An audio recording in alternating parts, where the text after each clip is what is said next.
Betsy McCaughey, she lugs around the 1,700-page tome that is the Obamacare rule book, and there's yet another delay. Only she can follow what's going on, and yes, she's here. We start, what else? With what else? Obamacare, of course. Now the White House wants to delay the rule that would prohibit companies from offering better health coverage to their executives than their rank and file. Betsy McCaughey, author of a new book called Beating Obamacare in 2014, and I am in the acknowledgements of that book. That's why she's here again this Monday morning. As well you should be, for informing the public about what is in this monstrosity. Enough of the flattery. It works wonders, by the way.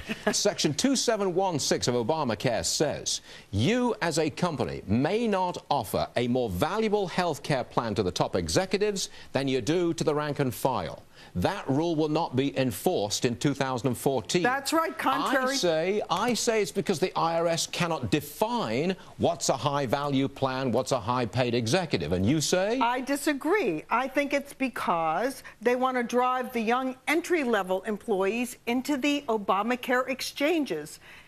It's the very same reason that they delayed the employer mandate. If they want those young working adults to be in the exchanges, they can't give them an attractive option.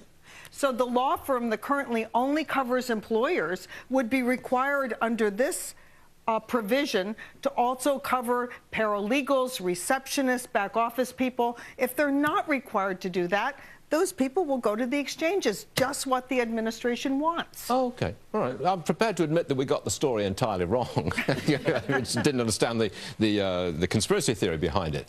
Now, but I'm finding it increasingly difficult to find which section of the law is in place right now and effective right now. In fact, that's one of the reasons, of course, I wrote Beating Obamacare 2014, because what's being rolled out now bears no resemblance to this law enacted in 2010. In our country, the rule of law is supposed to be king, but Mr. Obama didn't get that memo, Charles. No, but what we do have... Right. But wait a minute, we've got the taxes. We have the taxes to pay for it. That's in place. There's no delay there. There's no putting that off for a year. That's right. We're all paying. Well, and we're going to be clobbered with much more. You know, everyone's talking about the supposed death spiral facing insurers if not enough young, healthy people enroll in the exchanges to offset the cost of caring for the ill.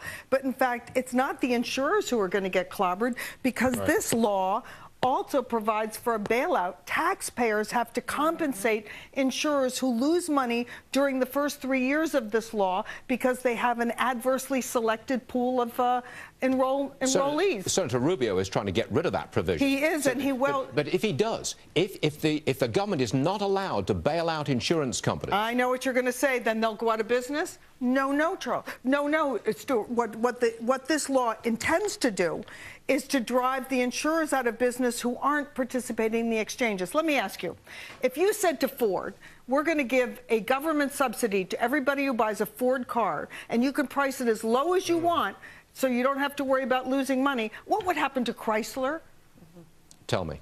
Chrysler would go out of business because they would have to compete on an uneven playing field. Well, that's what's happening to the insurers. But by the same token, after the first 3 years, any insurer who's trapped in this program probably will go get hurt. I mean, then they'll... Oh, no, they can raise the premiums as high as they want, and the mandate will force you to pay it. But you won't pay it. Well, you pay the fine instead. The fines also go up. This is actually designed to force us into a single-payer system. I understand that. Are we in a death spiral for the insurance company? The taxpayers are, not the insurers. The taxpayers in a death spiral? The taxpayers are in a death spiral, that's right. Very few uninsured people, young people are signing up. So far, the people who have signed up lost health coverage because of Obamacare. They're older, they're sicker, they can't afford to go without the care. So as it turns out, if the insurers underperform by 8% or more, as I understand it, the taxpayers make up 80%. Oh, yes, we have to pay for those losses. That's right. So they're being incentivized to inaccurately price their product to make this law look workable when it's not workable. You are an implacable foe of this thing, aren't you? I've read it, and I know that it's a booby trap for the American public. Betsy McCaughey, thank you very much indeed for being with us. Do appreciate it. Next item.